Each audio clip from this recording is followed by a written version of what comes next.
Fala, meus queridos, sejam muito bem-vindos ao canal Um Espírita Baixou em Mim. Meu nome é Eduardo Duarte e hoje nós vamos falar do caso das materializações de Kate King. Bora pro vídeo. Bom, pessoal, eu já fiz um vídeo aqui sobre o caso das irmãs Fox, que foi o caso que fez com que surgissem diversos médiums na época, isso lá no século XIX, né? Também fiz um vídeo sobre as mesas girantes, que foi o fenômeno que basicamente atraiu a atenção de Allan Kardec e fez com que ele se interessasse e pesquisasse os fenômenos e codificasse a doutrina.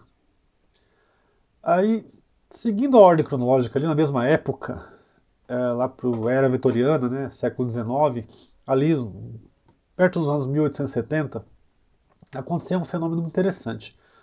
Também ganhou uma projeção muito grande na época, mas hoje pouco se fala dele no Espiritismo. É interessante isso, apesar da força que teve na época esse caso. Que é o caso das materializações de Kate King. Como eu disse, o ano ali é 1870, por ali. E surgiu uma menina chamada Florence Cook. Ela tinha na época, quando começou as manifestações, as sessões dela, ela tinha 13, 14 anos. E ela, lá para os seus 15, começou a dizer que materializava um espírito. Isso ganhou uma repercussão absurda na época. Todo mundo queria ver o que estava acontecendo, entender o que estava acontecendo. E, assim, uma coisa importante explicar. Como é que funcionava a sociedade ali? A alta sociedade, na verdade, da Inglaterra.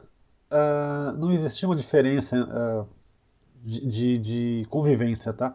Não existia uma diferença muito grande entre cientistas, teólogos, filósofos, todo mundo convivia no mesmo ambiente. A aristocracia vitoriana, né? E nesse ambiente aí começou-se um disse-me-disse, fala daqui, fala dali, blá blá blá. Chegou até o ouvido de um cientista chamado William Crookes, que estava acontecendo esse fenômeno com a Florence. E o William Crookes ele já era assim. Vamos primeiro explicar quem era o William Crookes, para vocês entenderem. Químico, físico, ele foi o descobridor do elemento tálio, criou o radiômetro, ele era presidente da Royal Society, tá? Digamos, seria a instituição acadêmica mais conceituada da Inglaterra na época. Não era um qualquer, não era um curioso. E só que ao mesmo tempo ele tinha uma frase muito interessante que dizia que tudo que não era compreensível merecia ser estudado. E é o que ele fazia. Ele se interessou por fenômenos extranormais, paranormais, sobrenaturais, chame-se como quiser. Ele se interessou por isso. E assim os dois acabaram tendo contato. Tá? As pessoas disseram por William Crookes que tinha uma menina que fazia o que ela fazia, coisas impressionantes, e disseram para Flores que tinha um pesquisador muito conceituado que poderia ajudar ela a provar que o que ela estava fazendo era verdade. E assim os dois acabaram se conhecendo. E ele convidou ela, propôs para ela estudar ela, né, sobre as condições dele, e ela aceitou. É porque, gente, era uma menina de 15 anos. É uma menina que não tinha maturidade para lidar com as críticas que estava recebendo, né, na época. Então ela aceitou.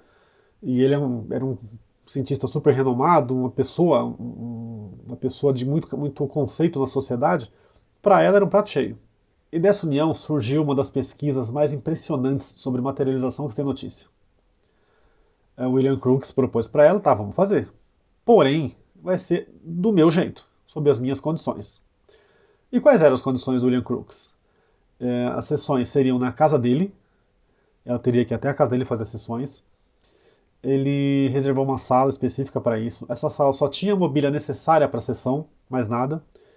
Ele construiu um gabinete para que um gabinete totalmente controlado por ele, totalmente projetado por ele, né, para que não tivesse dúvidas. Ele inspecionava a sala antes de começar cada sessão, para ver se não tinha nada suspeito, se alguém tinha colocado alguma coisa que ele não soubesse. Ele chamava pessoas apenas da confiança dele, tá? Outros cientistas, pessoas da sociedade também, e que pudessem corroborar tudo que estava sendo feito ali. E como é que funcionava? A Florence chegava, ela entrava no gabinete, sentava, eles amarravam ela com uma cinta ali pela cintura, né? Ela ficava presa no banco, na cadeira. Eles amarravam as mãos dela com corda. Eles colocavam, pingavam cera, eles chamavam de selar, na verdade. Eles pingavam cera de vela nas cordas, porque se ela tentasse desatar aquelas cordas, a cera estouraria e mostraria que ela tentou. Porque assim, mas ela vai se mexer e vai estourar. Não, ela entrava num transe tão profundo que ela ficava imóvel o tempo todo. E tá, eles colocavam na sala, no gabinete, presos nela também, vários objetos sonoros, que fizeram sinos, coisas assim, que se ela se mexesse, faria barulho. E assim começava a sessão. Ela entrava no transe, a sala ficava numa penumbra, tá? Não era, até porque as materializações, elas não acontecem, normalmente não acontecem à luz do dia, não acontecem com uma luz forte. É muito sutil, então precisa de uma iluminação bem fraca. E eles usavam o elemento fósforo. Então, o elemento fósforo ele iluminava, não tinha corrente elétrica, então não alteraria em nada as manifestações. Era uma luz fraca, mas dava para enxergar as pessoas, dava para enxergar todo o ambiente em volta. E começava a sessão. Aí saía do gabinete a Kate King. Era uma pessoa um pouco mais alta, eu vou entrar nesse detalhe daqui a pouco. Uma mulher vestida toda de branco. Ela andava entre as pessoas, ela conversava com as pessoas, ela tocava nas pessoas, as pessoas tocavam nela. E o William Crookes, assim, um dos problemas que teve na época é que tanto a Florence quanto a Kate King, elas tinham uma fisionomia parecida. Isso levantou muita suspeita. E o William Crookes, ele analisou a feição das duas, apesar de serem parecidas, não eram iguais, tinham muitas diferenças. Ele mediu as duas, ele pesou as duas, ele comparou tudo e eram medidas e pesos diferentes. Mais importante que isso, o William Crookes ele construiu o gabinete de forma que ele conseguia enxergar a sala e enxergar o gabinete ao mesmo tempo. E em diversos momentos, várias sessões, não foi uma, duas, três, não, foi várias vezes, ele disse que ele olhava para a sala, via Kate King ali andando, conversando com as pessoas, convivendo ali, e olhava para o gabinete e estava lá a Florence. Tá? Isso em várias vezes. Então, isso seria a prova de que existe vida após a morte, de que existe comunicação com os espíritos? Aí temos um problema, porque William Crookes, com esse experimento, ele conseguia dizer que ninguém entrou naquela sala, ninguém diferente, que aquela pessoa não surgiu, não entrou na sala por porta, janela ou o que quer que fosse, mas ele não conseguia dizer o que era Kate King. E a ciência não aceita apenas, é uma pessoa que surgiu do nada. Não. Ele quer evidência, a ciência quer evidências, quer estudos, quer provas, e não tem como você obter provas num caso desse. Por mais que a gente queira, a gente não vai conseguir provar o que aconteceu, o que era aquilo. Porque a gente não tem recursos, na verdade. Nossa sociedade hoje em dia não tem recursos para entender o que é o plano espiritual ainda. Aconteceram fenômenos tão impressionantes. Teve um caso que um rapaz, um convidado da sessão, ele resolveu agarrar a Kate King. Tá? Durante a sessão, ele se levantou e agarrou a Kate King. O que aconteceu? Ela, a princípio, se assustou, tá? E depois se acalmou, percebeu o que aconteceu, ela se acalmou e começou a dissolver. Ela se dissolveu nas mãos daquele homem. Ela desapareceu. Um outro relato também bastante impressionante é que ela, numa das sessões, ela estava andando entre as pessoas, ela pediu uma tesoura. Entregaram uma tesoura para ela e ela começou a cortar pedaços do vestido dela. Ela cortou pedacinhos e deu para os participantes. E esses pedaços que ela cortou, na verdade, eram do meio do vestido, também da barra, mas do meio do vestido. Tinham vários buracos. Ela começou a cortar e fez vários buracos no vestido dela. E entregou para os participantes, como eu disse. Em dado momento, ela pediu para que um participante balançasse o vestido dela. Quando ele fez isso, o vestido se reconstituiu, os buracos sumiram. E aqueles pedacinhos que estavam na mão das pessoas se dissolveram também. Infelizmente, tudo isso é relatos, sabe? Lógico, tá tudo anotado, tudo guardado até hoje. Na verdade, tem as anotações do William Crookes. Teve em uma das sessões, por exemplo, participou ninguém menos que Charles Darwin, que ele era amigo, para vocês terem ideia de quem era o William Crookes, ele era amigo do Charles Darwin. Ele convidou e ele participou E o que ele menciona depois, o Charles Darwin, é que foi uma das experiências mais inacreditáveis da vida dele. Foi uma experiência que ele não tem como dizer que era mentira, que era falso. O que ele viu era real. Isso foi o que Charles Darwin disse. Quem também escreveu sobre esse assunto foi Arthur Conan Doyle. Para quem não conhece, o Conan Doyle é o escritor criador do Sherlock Holmes. Ele falou a mesma coisa, falou que ele não esteve presente, tá?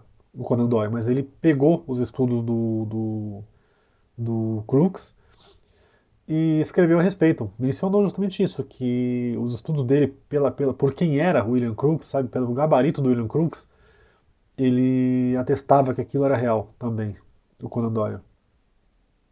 E essas sessões se estenderam por 3 anos. Foram dezenas de sessões. A Kate King, quando ela começou a participar desse experimento, ela disse que o trabalho dela se encerraria em 3 anos e que ela não voltaria mais. E que o objetivo dela, na verdade, era auxiliar para que as pessoas entendessem a existência da vida após a morte. Ela não mencionou o espiritismo especificamente, mas a existência de vida após a morte. E pra gente, pro espiritismo, qual foi a importância da Kate King? Diretamente não houve uma relação, sabe? Porque, é como eu falei, ela não mencionou o espiritismo especificamente. O espiritismo já tinha sido cunhado pelo Allan Kardec, estava ainda no início. Porém, o caso da Kate King ganhou uma dimensão muito grande e isso ajudou para divulgar. Tá? Porque, gente, estamos falando do século XIX. Como eu disse, a igreja, a igreja católica, ela cunhava o pensamento das pessoas. Ela que as pessoas pensavam de acordo com o que a igreja queria. E isso, na verdade, não foi só aquele. Isso veio até pouco tempo atrás, na verdade. Até a década de 80, você tinha que dizer que era católico. Se não fosse católico, não era nada. Mas naquela época era pior ainda a situação. Então, o caso da Kate King também serviu, como as irmãs Fox, como as mesas girantes, também serviu para que as pessoas começassem a quebrar esse paradigma, sabe? Começassem a perceber, poxa, talvez o que eles estão falando ali, o que eles estão fazendo ali esteja certo. Talvez faça algum sentido o que o pessoal, os espíritas estão falando. E acabou chamando a atenção para o espiritismo. Esse foi o grande benefício do caso Kate King pra gente. E é isso, gente. Esse foi o vídeo. Se vocês curtiram, peço que deem o seu joinha aqui no vídeo. Compartilhem o vídeo com quem vocês conhecerem. Se inscrevam no canal, que é importante pra gente, porque juntos a gente vai conseguir divulgar ainda mais essa amada doutrina que é a doutrina espírita. Pra gente, a doutrina espírita é um acalanto e que a gente consiga fazer com que ela chegue a mais pessoas. Eu vou deixar aqui nos cards, aqui em cima, também os vídeos que a gente já fez das Irmãs Fox, das Mesas Girantes, o caso da Vicky Noratu, que é bastante interessante também. Tá? Dê uma pesquisada no canal, que já tem alguns vídeos lá. É isso, um grande abraço e até breve.